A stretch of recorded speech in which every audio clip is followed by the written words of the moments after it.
भाइयों, मैं नहीं चाहता कि तुम आत्मिक वरदानों के विषय में अनजान रहो। यानी परमेश्वर के जो वरदान है उसके बारे में आपको जानकारी होनी चाहिए।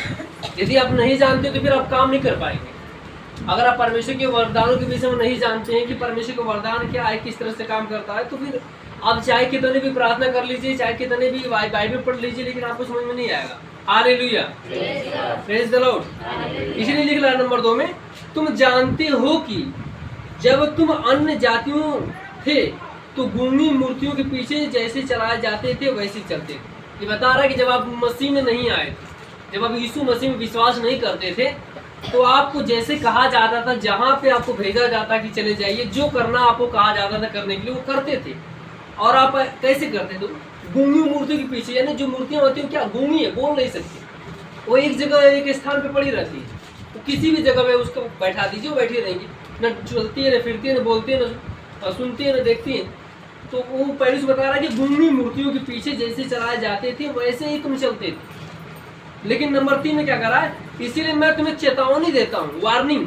चेतावनी माने होता है वार्निंग। पहले से कर रहा है कि मैं इसीलिए मैं तुम्हें वार्निंग देता हूँ कि जो कोई परमेश्वर की आत्मा की अगुवाई से बोलता है वो नहीं कहता कि यीशु श्रापित है, और न कोई पवित्र आत्मा के बिना कह सकता कि यीशु मसीह प्रभु। ये बता रहा है कि अगर जो व्यक्ति यीशु मसीह में विश्वास करता है तो वो कभी नहीं कह सकता कि यीशु मसीह प्रभु नहीं है। जो भी यहाँ बैठे हुए लोग हैं, जो भी हैं, आप जहाँ पर भी प्रचार करने जाते हैं, अगर जो यीशु मसीह में विश्वासी होंगे, आप अगर कहेंगे कि हम प्रचार करने आए यीशु मसीह का, तो बड़े अच्छे से सुनेंगे प्रचार। वो बोलेंगे कि हमारे घर में, हमारे गांव में जाके प्रचार कर दीजिए। लेकिन जो लोग यीशु मसीह पे विश्वास नहीं करने वाले लोग होंगे, वो यीशु मसीह को नहीं मानेंगे। अब बाइबल बताते हैं कि यीशु को कौन मान सकता है? यीशु को कौन वही मान सकता है जिसके अंदर परमेश्वर की आत्मा, जिसके अंदर पवित्र आत्मा। क्योंकि पवित्र आत्मा के बिना कोई कह ही नहीं सकता कि यीशु मसीह प्रभु नहीं। अगर आपके अंदर परमेश्वर की आत्मा है तो आप ये नहीं कह सकते कि मैं यीशु को नहीं जानता। पवित्र आत्मा का काम ही है कि यीशु मसीह को बताना कि यीशु है कौन। इसीलिए जब आप यीशु मसीह में विश्वास करते हैं तो आपको क्या मिलता है? पवित्र आत्मा मिलता है गिफ्ट में। बाइबल कहती है कि परमेश्वर को उपहार जानते क्या है? पवित्र आत्मा गिफ्ट, उपहार आपके लिए, तोहफा। तो जब आप यीशु मसीह में विश्वास करते हैं आपको क्या मिलता है? पवित्र आत्मा। अच्छा, पवित्र आत्मा आपको मिलता है तो पवित्र आत्मा का काम क्या है? यीशु मसीह के प्रति आपको क्या करना? आपके विश्वास को बढ़ाना। आपको यीशु मसीह के प्रति क्या करना? खींचना। मतलब बाइबल बताती है पवित्र आत्मा आपको खींच लेता है अपनी तरफ। मतलब ये बता रहा है कि जितना आप वचन को नहीं जानते, पवित्र आत्मा का काम है आपको वचन को सिखाना। जितना आप यीशु से दूर भागेंगे, पवित्र आत्मा का काम है उतना यीशु, वो आपको यीशु के नजदीक लेकर आए। जैसे आपसे कोई नशा कर रहे नहीं छूट रहा है, तो पवित्र आत्मा का काम है आपको नशा छुड़ाने का। पवित्र आत्मा हर बार आपको याद दिला सकता है। बाइबल बताते हैं कि पवित्र आत्मा का काम है आपको याद दिलाना। जैसे आप नशा करने जा रहे हैं, बीड़ी पीते, सिगरेट पीते, सुर्ती खाते हैं, शराब पीते हैं, जैसे आप पीने से पहले या ठेके के पास अगर आप जाते हैं शराब लेने के लिए, तो पवित्र आत्मा पहले ही कहेगा कि मत लो, ये गलत है। पवित्र आत्मा बोलेगा कि इससे क्या होता है कि फेफड़ा खराब हो जाए, किडनी खराब हो जाएगी। पवित्र आत्मा आपके अंदर से आवाज देता है और आप सुनते हैं। लेकिन लोग, आप क्या करते हैं? लोगों का देख कर पीते हैं, क्योंकि अगल बगल के लोग खड़े रहते हैं लाइन में, और आपको एक प्रकार की लत लग जाती है, जिसे कहते हैं खिंचाव, आकर्षण। और उसके प्रति आकर्षण के प्रति क्या खिंचाव होता है, और आप जाकर जबरदस्ती पी। जैसे कहते हैं कि आपका भाई मना कर रहा, आपकी पत्नी मना करे कि मत पियो, लेकिन आप कहते हैं मैं पीऊंगा। अगर कोई मना भी कर रहा है तब भी आप मारपीट कर रहे हैं घर पे जाकर। वही काम पवित्र आत्मा भी करता है। पवित्र आत्मा को मना कर सकता है। बाइबल बताती है पवित्र आत्मा रोक नहीं सकता, पवित्र आत्मा आपको मना कर सकता है। बाकी आपकी जिम्मेदारी है कि आप पिएंगे कि नहीं पिएंगे। शीशी तो आपके सामने रखी जाएगी, लेकिन खोलने का काम आपका है। आप खोलेंगे या बंद करेंगे। अब आपको लगता है कि पवित्र आत्मा खुद आकर आपकी शीशी बंद कर देगा, यानी आप खोल रहे हैं तो पवित्र आत्मा का काम नहीं है शीशी बंद करेगा। या पवित्र आत्मा का काम नहीं है कि आपका सिगरेट बुझा देगा आगे। या पवित्र आत्मा का काम यह नहीं है कि आपके पास सुर्ती है तो आप निकालें और फाड़े और आप बना के खा रहे, खाना शुरू किया तो पवित्र आत्मा बोलेगा कि सुर्ती को अंदर रख लो। नहीं, पवित्र आत्मा का काम है वो मना करेगा कि अब इसे मत खाओ। बाकी आप जबरदस्ती करके खाते हैं उस चीज। जिसे कहा जाता है पाप मत करो, ये काम है पवित्र आत्मा का कि पाप मत करो। पवित्र आत्मा को आगाह करता है कि पाप मत करो, लेकिन आप पाप कर देते हैं। ये आपकी जिम्मेदारी, ये आपका चॉइस है, यानी चुनाव है। जैसे बाइबल कहते हैं कि आप क्या चुनना चाहते हैं? जीवन चुनना चाहते हैं, मृत्यु चुनना चाहते हैं? आप पीना चाहते हैं, नहीं पीना चाहते हैं? सही रास्ते पे जाना चाहते हैं, गलत रास्ते पे जाना चाहते हैं? सुनना चाहते या नहीं सुनना चाहते, परमेश्वर क्या क्या मानना चाहते हैं या नहीं मानना चाहते, परमेश्वर की करना चाहते हैं अपने मन की करना चाहते हैं, ये सारी चीजें पवित्र आत्मा आपको बताती है। बाइबल बताती है कि बिना पवित्र आत्मा के आप कोई सेवकाई नहीं कर सकते। पवित्र आत्मा ये है जो आपकी सेवकाई को मजबूत बना सकता है। यीशु मसीह के जीवन में कौन था? पवित्र आत्मा। आप मुझे एक बात बताइए, यीशु मसीह 8 साल की उम्र में कुछ नहीं किया, कोई चमत्कार कोई चिन्ह नहीं किया, क्योंकि उस समय पवित्र आत्मा नहीं आया था। जब यीशु मसीह यरदन नदी के किनारे गया और यूहन्ना से उसने क्या लिया? बपतिस्मा लिया। पढ़िए घर में जाके भाई, यूहन्ना से जब उसने बपतिस्मा लिया तो बाइबल क्या बताते हैं कि कबूतर के समान, स्वर्ग से कबूतर के समान पवित्र आत्मा यीशु मसीह के ऊपर उतरा। अब बाइबल बताती है ऊपर से आकाशवाणी हुई कि यह मेरा प्रिय पुत्र है, मैं इससे अत्यंत प्रसन्न हूँ। हालेलुया। जब पवित्र आत्मा यीशु मसीह के जीवन में उतरा तो यीशु मसीह की सेवकाई क्या हो गई? शुरू हो गई। अब बाइबल बताती है यीशु मसीह 8 साल की उम्र में मंदिर में उपदेश दे रहा था, लेकिन बाइबल बताती है यीशु मसीह मंदिर में चमत्कार नहीं दिखा रहा था। उपदेश तो उसका चालू था 8 साल की उम्र में, शास्त्री फरीसियों के बीच में वो मंदिर में उपदेश कर रहा था 8 साल की उम्र में, लेकिन सेवकाई में बाइबल बताती है चिन्ह चमत्कार नहीं कर रहा था, क्योंकि चिन्ह और चमत्कार सामर्थ उसके हाथ से नहीं हो रहे। याद करेगा यीशु मसीह जब काना नगर में गया जहाँ पर विवाह हो रहा था, उसमें यीशु मसीह को आमंत्रित किया गया, तो उसके चेले भी वहाँ बुलाए गए थे, सारे लोग वहाँ पे इकट्ठा हुए, तो वहाँ पे दाखरस घट गया था। अब बाइबल बताती है उस समय यीशु मसीह ने बपतिस्मा ले लिया। यूहन्ना की पुस्तक अध्याय 4 के जब अध्ययन आप करते 3 और 4 में, तो आपका स्पष्टीकरण होता है कि यूहन्ना ने 3 में यीशु मसीह को बपतिस्मा दिया। और बपतिस्मा लेने के बाद यीशु मसीह काना नगर में गया, वो पहला चमत्कार उसने दिखाया था, अपने जीवन का सबसे पहला चमत्कार। उसने जीवन की शुरुआत की थी चिन्ह चमत्कार कर, तो उसने क्या किया? दाखरस को क्या किया? पानी को क्या बनाया? दाखरस बना दिया, यानी कच्चे पानी को मीठे पानी में बदल दिया। हालेलुया। जब हम सेवकाई में आते हैं तो हमारा सबसे पहला काम यही है कि हमें पवित्र आत्मा की सुननी चाहिए। बिना पवित्र आत्मा की सेवकाई है ही नहीं। मैं आपको एक बात बताना चाहता हूं, बिना पवित्र आत्मा की सेवा नहीं, हाथ रखेंगे कोई चंगा नहीं होगा। इसे कहते हैं बिना पवित्र आत्मा की सेवा करना। या आप अपनी ताकत लगा के चंगाई के देना चाहते हैं, लेकिन चंगाई नहीं मिलेगी। आपको लग रहा है कि आप चंगाई करने पवित्र आत्मा चंगाई करता। पहले बताती पवित्र आत्मा क्या? हीलर, चंगा करने वाला है।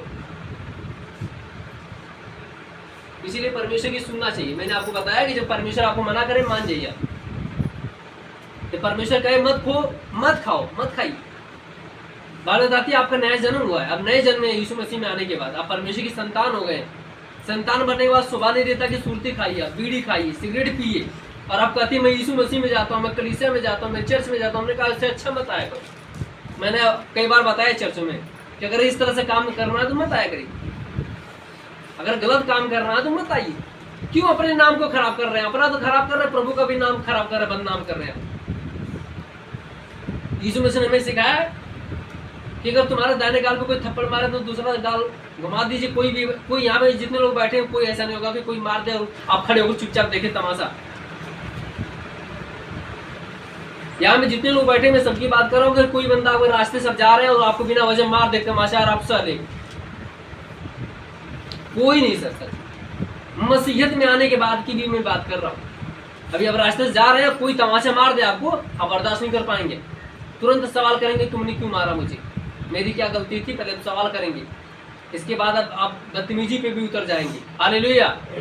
देखिए बाइबल बताती है परमेश्वर की सेवकाई यही है। यीशु मसीह ने खाया है तमाशा, और उसने हमें दिखाया है क्या तरीका कि तमाशा खाने का तरीका क्या होता है। मैंने एक खाया तुम 2 खाने की क्षमता रखो। गुरु से बड़ा चेला नहीं होता, चेला से बड़ा गुरु होता है। तो यीशु हमारा गुरु और आप उसके चेले, यानी यू हमारा पिता है और हम उसकी संतान। पहले पिता खाया तमाशा, फिर पुत्र को भी तमाशा खाने की आदत बनानी चाहिए। हालेलुया। बाइबल कहती है जब तुम ही बदला ले लोगे तो फिर परमेश्वर क्या बदला देगा। जब हम ही मारने का प्लानिंग कर लेंगे, हम ही लड़ने के लिए प्लानिंग कर लेंगे, तो फिर परमेश्वर न्याय क्या करेगा। न्याय में वही तो न्याय है कि जिससे हम सह लेंगे और कुछ नहीं करेंगे तब परमेश्वर न्याय करेगा। यही सबसे बड़ी चीज है हमें समझना मसीहों को। मेरे प्रिय भाइयों, मैं आपको बताना चाहता हूँ कि जब हम सह लेते हैं, जब हम बर्दाश्त कर लेते हैं, तब परमेश्वर न्याय करता है। अगर हम लड़ लिए तो फिर न्याय खत्म हो गया। फिर आप ये मत कहिए कि प्रभु बदला लेगा। परमेश्वर कुछ नहीं करेगा, चाहे जितनी प्रार्थना कर लीजिए, बदला नहीं देगा परमेश्वर। बाइबल बताती है परमेश्वर सबसे प्रेम करता है, आपसे भी प्रेम करता है और उनसे भी प्रेम करता है जिसने आपको तमाशा मारा है।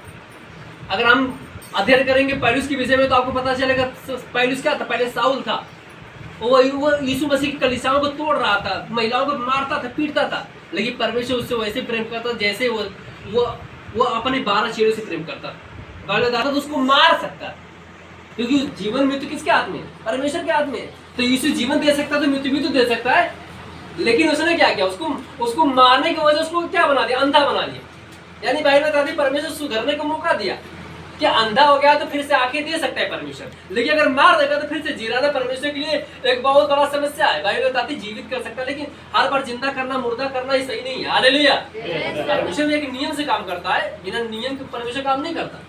अब आप कहें कि परमेश्वर ने लाजर को जिंदा कर दिया तो तुझे चाहे तो जिंदा कर देगा, नहीं। बाइबल बताती परमेश्वर नियम से काम करता है। वो आपको जिंदा इसलिए कर दिया क्योंकि वो वहां भी जरूरी था, और उसने कई मुर्दों को जिंदा किया, वो भी जरूरी था। एक विधवा के बेटों को जिंदा किया क्योंकि विधवा के पास कोई सहारा नहीं था। यीशु को दया आ गई, यीशु ने उसको जिंदा कर दिया। अभी आपका करने का मतलब कि सबको जिंदा करता फिर, मतलब सारे लोग जिंदा हो जाएंगे तो फिर मरेगा कौन? हालेलुया। क्या मेरी बात समझ आ रही है? क्योंकि बाइबल बताती है वो इसलिए कर रहा था ताकि विश्वास करके परमेश्वर उसको भेजा, क्योंकि बिना चिन्ह चमत्कार के विश्वास तो करेंगे नहीं। चर्च में आएंगे, चंगाई नहीं मिलेगी, तभी कैसे विश्वास करेंगे यीशु मसीह? यहाँ पर चंगाई जब तक नहीं होगी, आपको यकीन नहीं होगा, चिन्ह चमत्कार नहीं देखेंगे, विश्वास होगा नहीं। तो ये जरूरी है चिन्ह चमत्कार दिखाना, इसीलिए चर्चों में चिन्ह चमत्कार दिखाया जाता है, और ये परमेश्वर की तरफ से उपहार है। Hallelujah, praise the Lord. Number 4 हम देखते हैं, वरदान तो कई प्रकार के परंतु आत्मा एक ही। देख सकते हैं, मैं अभी इसके विषय में बात कर रहा था कि वरदान कई प्रकार के। किसी को चंगा करने का वरदान दिया जाता है, और किसी को चिन्ह चमत्कार दिखाने का वरदान दिया जाता है, और किसी को बुद्धि की बातें बताने का वरदान दिया जाता है। अब चले जाए किसी भी चर्च में, एक ही चर्च में हर चीज नहीं मिलेगी। आपको वहाँ पे चमत्कार भी चाहिए, और आपको वहाँ पे चिन्ह भी चाहिए, आपको बुद्धि की बातें भी चाहिए, वहाँ पे चंगाई भी चाहिए। सब कुछ एक ही जगह पे नहीं मिलेगा आपको। अगर परमेश्वर एक ही जगह पे दे देगा तो फिर कलीसिया खोलने की जरूरत क्या? फिर परमेश्वर को लोगों को चुनने की जरूरत है क्या? तब तो परमेश्वर एक ही जगह पे चिन्ह चमत्कार नहीं दिखा सकता है। एक ही परमेश्वर कलीसिया खोल सकता है। पूरे जौनपुर में परमेश्वर एक ही दास को चुनेगा और कह देगा कि यही एक दास मेरा रहेगा जो पूरे जौनपुर में प्रचार करेगा, बाकी कोई प्रचार नहीं करेगा। लेकिन परमेश्वर का काम है कि उसने चुना है सबको, तो सबको अपना अलग अलग वरदान दिया है। कोई चिन्ह चमत्कार दिखाता है, कोई चंगाई देता है, कोई बुद्धि की बातें बताता है, कोई सामर्थ्य दिखाता है, कोई अगुवाई करता है, कोई प्रचार करता है, कोई आत्मा जीतता है। सबका अपना अलग अलग काम है और प्रभु का काम हो रहा है। Hallelujah, praise the Lord, hallelujah. Number 5 है, और देख सकते हैं, और सेवा भी कई प्रकार की है परंतु प्रभु एक है। वरदान तो कई प्रकार के परंतु आत्मा एक है, और सेवा भी कई प्रकार की है परंतु प्रभु एक है। वरदान भी परमेश्वर के द्वारा है और सेवकाई भी परमेश्वर के द्वारा। जब हमने आपसे कहा कि हर चर्चों में आप चले जाइए, वहाँ के हर चर्चों में आपको ये नहीं मिलेगा कि चले जाइए, हर जगह पे प्रचार नहीं लोग करते, घूम घूम के प्रचार नहीं करते, हर जगह पर्ची नहीं बांटते, घर घर जाके कोई प्रचार नहीं करता, घर घर जाके कोई प्रार्थना नहीं करता। बहुत से कम चर्च है जो घर घर जाके प्रार्थना करते हैं। लोग चर्च में आते हैं, उनके लिए प्रार्थना होता है। चर्च में आप आएंगे, आपके लिए प्रार्थना होगा, चर्च में नहीं आएंगे, प्रार्थना नहीं होगा। आप कहेंगे आपके घर घर लोग जाके प्रार्थना करें, तो ये सही नहीं। इसीलिए सेवकाई अलग अलग तरीके से सबको परमेश्वर ने दी है। नंबर 6 देख सकते हैं, और प्रभावशाली कार्य कई प्रकार के परंतु परमेश्वर एक ही है जो सब में हर प्रकार का प्रभाव उत्पन्न कर सकता है। देख सकते हैं, वहां पर भी परमेश्वर चिन्ह दिखा रहा है, तो यहाँ पे परमेश्वर चमत्कार दिखाएगा। अगर यहाँ पे चमत्कार दिखा रहा है तो वहाँ पे चिन्ह दिखाएगा। अगर वहाँ पे सामर्थ्य दिखा रहा है परमेश्वर, तो यहाँ पे परमेश्वर भविष्यवाणी करेगा। समझ सकते हैं मैं क्या कर रहा हूँ? परमेश्वर अपना काम हर जगह कर सकता है। अगर वहाँ भविष्यवाणी हो रही है तो यहाँ पे चिन्ह होगा, अगर यहाँ पे चिन्ह हो रहा है तो वहाँ पे सामर्थ होगी, अगर वहाँ पे सामर्थ हो रही है तो यहाँ पर बाइबल बताती है कि यहाँ पे अन्य भाषा चलेगी। यहाँ पे अन्य भाषा अगर चल रही है तो वहाँ पे परमेश्वर हो सकता है आदमी को वरदान दे दी, बुद्धि की बातें दे दी, कुछ भी कर सकता है। परमेश्वर का काम है, कलीसिया अलग अलग है, परमेश्वर काम है कि। हालेलुया। नंबर 7, किंतु सबके लाभ पहुँचाने के लिए हर एक को आत्मा का प्रकाश दिया जाता है। देख सकते हैं, सबका फायदा होना चाहिए। बाइबल बता रही है सबके लाभ के लिए परमेश्वर करता, ताकि सबका क्या हो, नुकसान ना हो, सबका लाभ। ये जो चिन्ह चमत्कार वरदान चंगाई होती है, इससे आपको नुकसान नहीं होना चाहिए, आपका फायदा होना चाहिए। अगर आप घर यहाँ से आए हैं, किसी वजह से मान लीजिए बीमार है, अब हर जगह दिखा लिए, डॉक्टर के पास घूमे, आजमगढ़, बनारस, गाजीपुर, जौनपुर, हर जगह चले गए, ठीक नहीं हुए, आप यहाँ पर आए, आपका नुकसान नहीं, फायदा होना चाहिए। यानी चर्च में जब से आ रहे हैं तो आपका क्या होना चाहिए, आशीष होनी चाहिए। अगर आपके घर में क्या श्राप है, चर्च में आए, आपको आशीष दे दिया परमेश्वर, तो आपको पता होना चाहिए कि परमेश्वर में आने से क्या होता है, लाभ होता है, नुकसान नहीं होता। हालेलुया। क्योंकि एक को आत्मा के द्वारा बुद्धि की बातें दी जाती है और दूसरे को उसी आत्मा के द्वारा ज्ञान की बातें दी जाती है। देख सकते हैं, एक ही आत्मा दो काम करता है, एक बुद्धि की बातें करता और एक ज्ञान की बातें करता है। देख सकते हैं, एक ही आत्मा के द्वारा दो चीजें करता है, एक को बुद्धि की बातें और एक को ज्ञान की बातें। वर्ड बंद करिएगा। हालेलुया। 8 वाला देखिएगा आप लोग। क्योंकि एक को आत्मा के द्वारा बुद्धि की बातें दी जाती है और दूसरे को उसी आत्मा के द्वारा ज्ञान की बातें दी जाती है। देख सकते, एक को ज्ञान की बातें और एक को बुद्धि की बातें। बुद्धि जानते क्या होता है? बुद्धि है परमेश्वर का वचन। नॉलेज क्या है? परमेश्वर की जब आप वचन को समझते हैं, समझ जब आपके पास हो जाती है तो नॉलेज में बदल जाता है, यानी ज्ञान में बदल जाता है। Hallelujah, praise the Lord. और आगे हम बात करते हैं 9 वाला। किसी को उसी आत्मा से विश्वास और उसी आत्मा के द्वारा लोगों को चंगा करने का वरदान दिया जाता है। देखिए, किसी को उसी आत्मा के द्वारा विश्वास का और किसी को उसी आत्मा के द्वारा चंगाई का वरदान दिया जाता है। ये सारा काम कौन कर रहा था? पवित्र आत्मा करता है। हालेलुया। नंबर 10, फिर किसी को सामर्थ्य के काम करने की शक्ति और किसी को भविष्यवाणी की और किसी को आत्माओं की परख और किसी को अनेक प्रकार की भाषा और किसी को भाषाओं का अर्थ बताने का वरदान दिया जाता है। देख सकते हैं। अब आप ये नहीं कह सकते कि मैं वहां जाऊंगा, मैं यहाँ नहीं आऊंगा। अब ये नहीं कह सकते कि मैं यहाँ आऊंगा, मैं वहां नहीं जाऊंगा। बाइबल बताती है कि सबको परमेश्वर ने अलग अलग दिया। हर जगह पे अन्य भाषा नहीं बोला जाता। चले जाइए कहीं पर भी हर जगह अन्य भाषा नहीं बोला जाता। कुछ ऐसी कलीसियाएं हैं जहाँ पर केवल अन्य भाषा चलता है, और कुछ ऐसी कलीसियाएं जहाँ पर अन्य भाषा के बारे में आपको पता भी नहीं कि वो अन्य भाषा होता क्या। लोग कैसे बोलते हैं? आप बोलते हैं मुझे नहीं बोलने आता। वाकई में इसलिए नहीं बोलने आता क्योंकि आप जानते नहीं अन्य भाषा होता क्या और कैसे बोला जाता है। इसीलिए बाइबल खुद बताते हैं, स्पष्टीकरण से देख सकते हैं कि फिर किसी को सामर्थ्य के काम करने की शक्ति और किसी को भविष्यवाणी की। यानी वहां पर अगर सामर्थ्य दिखाई जा रही है तो यहाँ पर प्रोफेसी होना जरूरी है, यहाँ भविष्यवाणी होगी। अगर वो सामर्थ्य दिखाने में सक्षम है तो परमेश्वर यहाँ पर भविष्यवाणी करने में भी क्या है? सक्षम है। हालेलुया। और दूसरा बता रहा है कि किसी को आत्माओं की परख और किसी को अनेक प्रकार की भाषा। यानी बता रहा है कि जब आप आंखें बंद करते हैं और आप हाथ ऊपर करते हैं तो बताया जाता है कि किसी के शरीर में बीमारी है। कई बार भविष्यवाणी हुई है कि नहीं हुई कि आपके शरीर में ट्यूमर है, गिल्टी है, कैंसर है, या कोई दुष्ट आत्मा नहीं जा रहा है, या सूजन हो गई है, या दर्द हो रहा है तो निकल जाता है यीशु मसीह के नाम में। बोला जाता है कि नहीं बोला जाता? हमने हर संडे को कभी कभी आप आते हैं तो भविष्यवाणी के लिए होता। और कई लोगों के अगले संडे को मैंने प्रार्थना किया था तो कई लोगों के अंदर दुष्ट आत्मा था। जब मैंने प्रार्थना किया तो शैतान भाग गया निकल गया। देखिए आपने 2-3 लोग यहाँ 4 लोग गिरे और लोग भागी चिल्लाकर बोले मैं जा रहा हूँ, नहीं आऊंगा इसमें से। तो बाइबल बताते हैं किसी की यहाँ पे साफ साफ लिखा हुआ है कि किसी को आत्माओं की परख माने समझते हैं? आत्माओं की परख की जाती है। जब आप आंखें बंद करते हैं और आपके लिए भविष्यवाणी होता है, जब आपके लिए कहा जाता है कि आपके शरीर में ट्यूमर निकल रहा है यीशु मसीह के नाम में, तो समझ लीजिए कि वो पता चल जाता है, परमेश्वर आपको बताता परख करने की कि आपके शरीर में बीमारी है क्या, क्योंकि आप नहीं जानते कि क्या बीमारी है। कई बार कुछ आपका पड़ोसी नहीं जानता कि बीमारी क्या है। आप महसूस करते हैं कि मेरे शरीर में दर्द हो रहा है, लेकिन आपके अंदर जो बीमारी होती है परमेश्वर को पता है। परंतु ये सब प्रभावशाली कार्य वही एक आत्मा करता है जिसे जो चाहता है उसे बांट देता है। देख सकते हैं ये सारा काम जो है पवित्र आत्मा करता है। सारा काम, चिन्ह दिखाने का काम किसका है? पवित्र आत्मा का। भविष्यवाणी का काम किसका है? पवित्र आत्मा का। अब ये मत कहिएगा कि अरे मैं वहां पे जाऊंगा, वहां में बहुत सामर्थ्य दिखाई जाती है। भाई बताते चिंता मत करेगा, वो जो आत्मा वहां कर रहा है वही आत्मा यहाँ पर भी है। अभी मैंने आपको सिखाया कि एक आत्मा को चमत्कार दिखाओ, जितना दिखाना चमत्कार दिखाओ, चाहे जैसे दिखाना वैसे कपड़े से दिखाओ, चाहे रुमाल से दिखाओ, चाहे कुर्सी पे बैठा के दिखाओ, चाहे ऐसे करके दिखाओ, चाहे हाथ उठा के दिखाओ, चाहे जितना सामर्थ्य देखना देख लो। लेकिन बाइबल बता रही वही आत्मा भी यहाँ पर पता क्या करेगा? अन्य भाषाओं की परख का भी वरदान बता रहा है। वहां पे चिन्ह दिखाएगा तो यहाँ पर परख की बताएगा, और यहाँ पे परख की दिखाएगा तो वहाँ पे चिन्ह की, यहाँ पे चिन्ह की तो वहाँ परख। ये सारा काम पवित्र आत्मा का। पवित्र आत्मा ही आपको चंगा करता है, पवित्र आत्मा ही आपको बुद्धि की बातें बताता है, पवित्र आत्मा ही आपके शरीर में दुष्ट आत्मा को निकालता है। पवित्र आत्मा का काम है आपके लिए भविष्यवाणी करना, आपकी उन्नति करना। ये सारा काम पवित्र आत्मा का। Hallelujah, praise the Lord. एक और अंग अनेक। देख सकते हैं शरीर हमारा एक है लेकिन अंग क्या है? अलग अलग है। देखिए हमारा एक ही शरीर है, हम दो नहीं, हम एक ही। लेकिन हमारा चेहरा देख सकते हैं, गर्दन अलग है, मतलब उससे जुड़ा हमारे की भिन्न है। हाथ और गर्दन में एक समानता है नहीं। मेरा गर्दन सिर्फ समझ, उसमें 2 कान, आंख, बाल समझ, और हाथ में तो वो सब चीजें है नहीं, उसमें तो आंख है नहीं। तो आप देख सकते हैं कि दोनों का हाथ इस शरीर से जुड़ा हुआ है, लेकिन इसका काम अलग है। ये उठाने का काम करता है।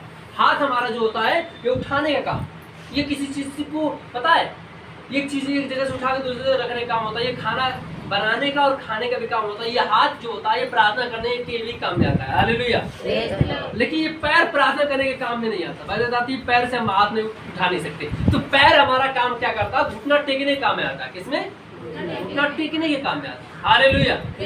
चलने फिरने दौड़ने घुटना टेकने के काम में आता है। उसी तरह से हमारा जो सर है, एक तो कान है सुनने के लिए, और आंख है देखने के लिए, और मुंह है बोलने के लिए। तो आप समझ सकते हैं कि हमारा एक ही शरीर है, ये हर प्रकार का काम करता है। ठीक उसी तरह से यहाँ पे बता रहा है कि देह एक और अंग अनेक, यानी पवित्र आत्मा एक है और काम अनेक है। हालेलुया। इसी बात के लिए ताली बजानी चाहिए।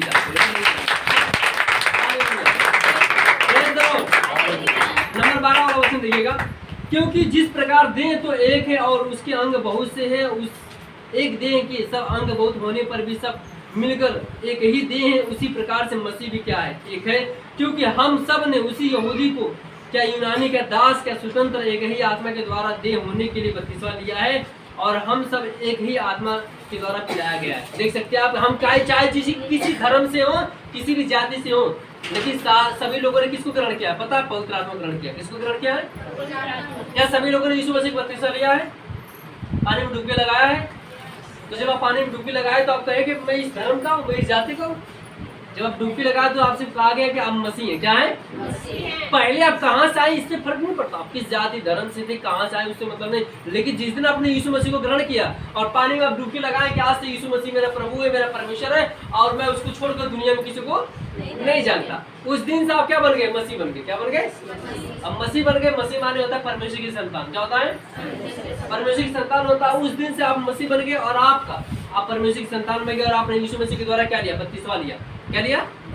बपतिस्मा लिया। और उस दिन से आप किस जाति से हैं, किस धर्म से, इससे कोई लेना देना नहीं। आगे बढ़ते हैं। नंबर 15 कहे कि मैं हाथ का नहीं। देख सकते हैं, इसीलिए कि देह में एक ही अंग नहीं परंतु बहुत से। यदि पांव कहे कि मैं हाथ का नहीं हूँ, इसलिए देह का नहीं, तो क्या वह इस कारण देह का नहीं? और यदि कान कहे कि मैं आँख का नहीं, इसलिए देह का नहीं, तो क्या इस कारण देह का नहीं? यदि सारी देह आँख की होती तो सुनना नहीं होता, यदि सारे देह कान की होती तो सुनना नहीं होता।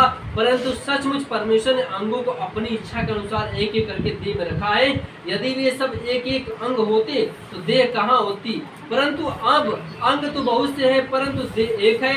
आँख हाथ से नहीं कह सकती कि मुझे तेरे साथ क्या जरूरत है, क्या आवश्यकता है, और न ही सिर पाँव से कह सकता है कि मुझे तुम्हारी आवश्यकता नहीं। परंतु देह के वे अंग जो दूसरों से निर्बल लगते हैं परंतु बहुत आवश्यक है, और देह के जिन अंगों को हम आदर के योग्य नहीं समझते उन्हीं को हम अधिक आदर देते हैं, और हमारे शोभाहीन अंग और भी बहुत से शोभायान हो जाते हैं। फिर भी हमारे शोभायान अंगों को इसी की आवश्यकता नहीं है, परंतु परमेश्वर ने देह को ऐसे बना दिया है कि जिस अंग को आदर की घटी थी उसी को और बहुत आदर मिले, ताकि देह में फूट न पड़े, परंतु अंग एक दूसरे की बराबरी की चिंता किया करे। Hallelujah, praise the Lord. मैं एक बात बताना चाहता हूँ, जैसे हमारा ये शरीर है, आप कभी नहीं कह सकते कि हमारा हाथ टूट जाए, हमारा पैर टूट जाए, हमारा हाथ टूट जाए। कभी कह सकते हैं? कभी आप कह सकते हैं कि हम बहरे हो जाए? कभी आप कह सकते हैं कि हमारा बाल झड़ जाए? आपको पता, अगर आपके इतना सुंदर बाल और बाल झड़ जाए तो फिर पता लगेगा, आपको बहुत चिंता होगी कि मैं इतना मेहनत से बाल अपना अच्छा किया था, पता कुछ लोग के बाल अगर सफेद हो जाते हैं तो उनको ब्लैक करते हैं, पता ना बेइज्जती, उनको लगती है कि मेरी बेइज्जती हो जाएगी। हालेलुया। क्या मेरी बात समझा रहे हैं? मैं क्या कर इस तरह से बाइबल बता रहे हैं कि अगर हमारा शरीर, हमारे अंग हमारे शरीर से लड़ना शुरू कर दे कि हाथ शरीर का नहीं है, आँख शरीर का नहीं है, पैर शरीर का नहीं है, तो इसमें क्या हो जाएगा? फूट हो जाएगा। क्या हो जाएगा? फूट माने होता है विरोध हो जाएगा। ठीक उसी तरह से ये जो कलीसिया है ये यीशु मसीह की है। किसकी है? यीशु मसीह की है। और ये कोई नहीं कर सकता ये कलीसिया मेरी है, कलीसिया मेरी है, ये कलीसिया मेरी है, मैं करता हूँ, नहीं। ये सारी कलीसिया यीशु मसीह की है। जो चिन्ह दिखाता है वो भी यीशु मसीह का है, जो चमत्कार दिखाता है वो भी किसका है? यीशु मसीह का है। जो आत्मा जीतता है वो किसका है? यीशु मसीह का। जो प्रचार करता है वो किसका है? यीशु मसीह का है। जो लोगों को बचाता है, चंगा करता है, बीमार से ठीक करता है, प्रार्थना करता है, सब यीशु मसीह के। अब कोई नहीं गर्व कर सकता कि मैं अपने बल पे करता हूँ, कोई नहीं कर सकता कि मैं अपने द्वारा करता हूँ। घमंड नहीं कर सकते, आप गर्व नहीं कर सकते, अहंकार आपके मन में नहीं आना चाहिए। बाइबल बताती है इस सारा काम परमेश्वर आपको इसलिए दिया है ताकि आप परमेश्वर के राज को आगे बढ़ा सके यीशु मसीह के नाम में। हालेलुया। अगर मैं लिखना बंद कर दूं तो तुम कुछ नहीं कर पाओगे, लेकिन साई कह देंगे अगर मैं तेरे अंदर नहीं रहूंगी तो तुम लिख कैसे पाएंगे। हालेलुया। क्या मेरी बात समझ में आ रही है आपको? मैं क्या कर रहा हूँ? अगर इसके अंदर स्याही नहीं रहेगी तो ये पेन कुछ नहीं, किसी काम की नहीं। बात समझ रहे मैं क्या कर रहा हूँ? इसीलिए सबका अपना अपना काम है। अगर स्कूल वाले ये निकाल भी देंगे तो इसकी स्याही उड़ जाएगी, है ना, और सूख जाएगी और उससे लिखा नहीं जाएगा। इसीलिए देखिए ये ढक्कन होता है जो होता है, इसमें लगाया जाता है ताकि ये क्या रहे, हमेशा बराबर इसकी शोभा बनी रहे। ये अपने आप में फूट नहीं डाल सकते। अगर इसको निकाल देंगे फिर इसके बाद अब बता इसको खोल के इसको भी निकाल देंगे, इसके बाद इसकी स्याही निकाल देंगे, इसमें बचेगा क्या? कुछ नहीं बचेगा। लेकिन जब इसको जोड़ देंगे एक में तो अभी पता क्या बन जाएगी, एक पेन बन जाएगी। बनेगी कि नहीं बनेगी? इसी तरह से बाइबल बताते हैं अगर हम आपस में लड़ेंगे तो फिर परमेश्वर का राज आगे नहीं बढ़ सकता। अगर आपको मिल के काम करना होगा तो परमेश्वर का राज क्या होगा, आगे बढ़ेगा। यही सिद्धांत है परमेश्वर। यीशु मसीह कह रहा है कि हमें किसी भी मसीह की बुराई नहीं करनी चाहिए। अगर वो आँखें में दिखाते अच्छी बात, अरे यीशु मसीह दिखा रहा, हम भी तो यीशु के कहाँ से आप अलग से आए हैं भाई? आप क्या बोलते हैं कि आप मंगल ग्रह से थोड़ी नहीं आए हैं। हम लोग पृथ्वी के, तब मंगल ग्रह से थोड़ी आए हैं। आप भी पृथ्वी के, हम भी पृथ्वी के। अगर आप स्वर्ग के हैं तो हम भी स्वर्ग के, अगर आप मसीह के तो हम भी मसीह के। अगर आप चिन्ह दिखाते हैं तो हम चमत्कार दिखाते हैं, आप सामर्थ दिखाते हैं तो हम शंगा करते हैं। बाइबल कहते हैं सारा काम मसीह कर रहा है। कौन कर रहा है? मसीह कर रहा है। और इससे क्या, किसकी उन्नति हो रही है? बाइबल बता रही है मसीह यानी देह माने होते हैं कलीसिया। इससे किसकी उन्नति होती है? कलीसिया की उन्नति होती है। नाम किसका आता है? कलीसिया का नाम आता है। उद्धार चर्च की उन्नति हो रही है। अरे उद्धार चर्च में जाओगे तो आपके लिए प्रार्थना होगा, ठीक हो जाओगे। अरे वहां जाओगे तो आपको बुद्धि की बातें बताई जाती है। इसके नाम किसका आता है? परमेश्वर का नाम आता है, चर्च का नाम आता है। Hallelujah, praise the Lord. इसलिए मेरे प्रियो अभी कभी भी आपस में लड़ना नहीं चाहिए, कभी भी। अगर कोई बहन आपको मिलती है, आपकी जय मसीह, कोई अगर मसीह बोलती है जय मसीह बोलो। आप प्रेज द लॉर्ड बोलते हैं अंग्रेजी में, आप बोले जय मसीह। तकलीफ मत दीजिए उसको, वैसे तकलीफ मत दीजिए, आप बोले प्रेज द लॉर्ड। अगर नहीं समझ में आता बोले जय मसीह।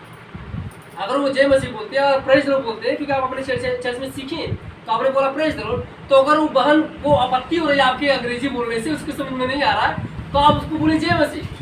अगर आप जय मसीह बोलेंगे तो उसको खुशी होगी कि चलो ये व्यक्ति मेरे बराबर की है, मतलब मेरी बात समझ में आ रही है इसको। हालेलुया। अगर आपको पता, अगर उस बहन को आप प्रेज द लॉर्ड बोलेंगे तो उसको थोड़ा सा लगेगा कि ये अपने आप को बड़ी स्मार्ट समझती है। अब बहुत अंग्रेजी इसको आता है, ये अपने आप को बड़ा बुद्धिमान समझती है। हालेलुया। क्या मेरी बात समझ आ रही है? बाइबल खुद बताती है कि हमें क्या करना है, हर एक मसीह का आदर करना चाहिए, चाहे वो छोटा मसीह हो चाहे वो बड़ा मसीह हो। बाइबल बताती है सभी लोग स्वर्ग जाएंगे। देखिएगा, हम सभी लोग वही जाएंगे जहाँ यीशु मसीह, चाहे वो छोटा हो चाहे वो बड़ा हो, चाहे पादरी हो चाहे वो लीडर हो चाहे वो मेंबर हो, सारे लोग जाएंगे यीशु मसीह के साथ स्वर्ग में। हालेलुया। आप ये मत कहिए कि हम वहाँ जाते हैं तो वहाँ पे 50,000 लोग आते हैं तो हम वहाँ भीड़ में जाते हैं। हम यहाँ आते हैं तो 50 लोग आते हैं, हम यहाँ जाते हैं। बाइबल बताती है 50,000 वाला भी कलीसिया स्वर्ग जाएगा और 50 वाला भी स्वर्ग जाएगा। हालेलुया। दोनों कलीसिया स्वर्ग जाएंगे। ऐसा नहीं कि एक ही कलीसिया स्वर्ग जाएगा, नहीं, दोनों कलीसिया स्वर्ग जाएंगे। तो कभी मत लड़िए। बाइबल बताते हैं ज्यादा लोगों के आने से या वहां पे उपस्थिति में रहने से वो कलीसिया स्वर्ग नहीं जाएगी। बाइबल बताती है यीशु मसीह ने क्या कहा कि जहाँ पे 2 लोग होंगे, एक को उठा लिया जाएगा और एक को छोड़ दिया जाएगा। बाइबल खुद यीशु मसीह ने बताया है कि जहाँ पे 2 लोग भी होंगे, वो यीशु मसीह 2 लोगों में से एक को भी उठा लेगा। वो बताना चाहता है कि 50 तो ज्यादा है, 100 तो ज्यादा है, लेकिन यीशु मसीह कह रहा है कि 2 लोगों में से एक को मैं उठा लूंगा। अगर जहाँ पे 2 लोग मसीह भी होंगे, अगर 2 में से एक मसीह हो गया और एक अविश्वासी होगा, तो परमेश्वर कह रहा है कि एक को उठा लेगा। सोचिए आपकी वैल्यू क्या है जाने के लिए स्वर्ग में। परमेश्वर एक को भी नहीं छोड़ेगा धरती पे। तो फिर आप कैसे कहते हैं कि कलीसिया स्वर्ग जाएंगे, कलीसिया नहीं जाएंगे? हालेलुया। बाइबल कहते हैं हमेशा हमें सीखना चाहिए। बाइबल कहते हैं सीखना बहुत जरूरी है मेरे प्रियो। जब हम नहीं सीखेंगे हम हमेशा बुराई करेंगे, वो कलीसिया की बुराई करेंगे, उनकी चर्च की बुराई करेंगे, इनकी करेंगे, उनकी पादरी की बुराई करेंगे, ये पादरी की बुराई करेंगे, कभी भी नहीं। बाइबल बताते हैं हम लोग क्या है, मसीह के अंग है। मैंने आपसे कहा ना कि अगर ये बायां वाला हाथ कहेगा कि मैं नहीं इसे उठाऊंगा, या इस जो भी है आप हमारी बाल्टी है और उसमें ज्यादा पानी है तो आप दोनों हाथ लगा के उठाना चाहेंगे, तो एक हाथ बोलेगा कि मैं एक हाथ से उठाऊंगा, एक हाथ से नहीं उठेगा। अगर वजन ज्यादा तो दोनों हाथ लगाना पड़ेगा उठाने के लिए, और ये बोलेगा नहीं उठाऊंगा। तो कभी जब इसकी जरूरत पड़ेगी तो ये भी बोलेगा कि मैं नहीं उठाऊंगा। हालेलुया। क्या मेरी बात समझ में आ रही? आज जब दोनों बोलेंगे नहीं उठाऊंगा तो फिर पैर बोलेगा मैं भी नहीं चलूंगा। जब तुम लोगों के अंदर इतना अहंकार आ गया कि तुम बोलोगे मैं भी उठाता हूँ, तो पैर बोलेगा मैं चलूंगा, तो तुम उठा के कहाँ ले जाओगे? हालेलुया। अब दोनों की बात अगर बोलेगा कि आंख बोलेगी मैं देखूंगा नहीं, तुम लोग लड़ रहे मैं देखूंगा नहीं, देखता हिलते कैसे हो यहाँ से? हालेलुया। बाइबल बता रही है आप पता है आपस में फूट पड़ जाए, इस तरह से शरीर में क्या हो जाता है, फूट हो जाती है, झगड़ा हो जाता है, विवाद हो जाता है। इसी तरह से बाइबल बता रही है कलीसिया में फूट होने का वजह होता है हम आपस में क्या करते हैं, लड़ते हैं। हम उस कलीसिया की बुराई करते हैं, वो कलीसिया हमारी बुराई करते हैं, हम उनकी बुराई करते हैं। इस तरह से क्या होता है, विवाद होता है, और इस तरह से यीशु मसीह का नाम बदनाम होता है, इस तरह से पास्टर का नाम बदनाम होता है, इस तरह से चर्च का नाम बदनाम होता है। मेरे प्रियो, हम आपको हमेशा बताते हैं कि सारे कलीसिया स्वर्ग जाएंगे जो यीशु को मानते हैं, सभी भाई बहन स्वर्ग जाएंगे जो यीशु मसीह को मानते हैं। फिर हम लड़ने क्या कर रहे हैं तो आशीष से हमारे चले जाएंगे। जो हम डेली प्रार्थना घर में करते हैं, अब प्रार्थना करेंगे, वो प्रार्थना काम करना बंद कर देंगे। तो जो आशीष से परमेश्वर आपको देगी वो आशीष से काम करना बंद कर देगी। क्योंकि आप बुराई कर रहे हैं उसी परमेश्वर की जिस परमेश्वर के लोग हैं। इसलिए हमेशा पादरियों का आदर किया करें, जो पासवान होते हैं, पास्टर होते हैं, उनका सम्मान किया करें, क्योंकि वही तो है ना आपके अगुआ। बहुत भरोसा करते हैं कि अगुआ अच्छा हो गया तो शादी अच्छी मिल जाएगी, लेकिन अगर अगुआ सही नहीं तो शादी भी गड़बड़ मिल जाएगी। इसीलिए अगुए को पकड़ते बोलते भैया लड़की लड़का पढ़ा लिखा है ना, घर वाले सब सही है ना, दारू वारू उसके माता पिता तो नहीं पीते, लड़का तो ऐसा कोई लड़का शादी में मतलब नौकरी पूरी जॉब अच्छा करता कि नहीं करता है, सब पूछ पाछ के शादी होती है। तो सोच सकते हैं कि अगर आप मसीह में आने के बाद अगर इस तरह से मतभेद करेंगे तो फिर परमेश्वर का राज कभी आगे नहीं बढ़ेगा। इसीलिए हमेशा लोगों का सम्मान करिए, कोई बात नहीं। हालेलुया।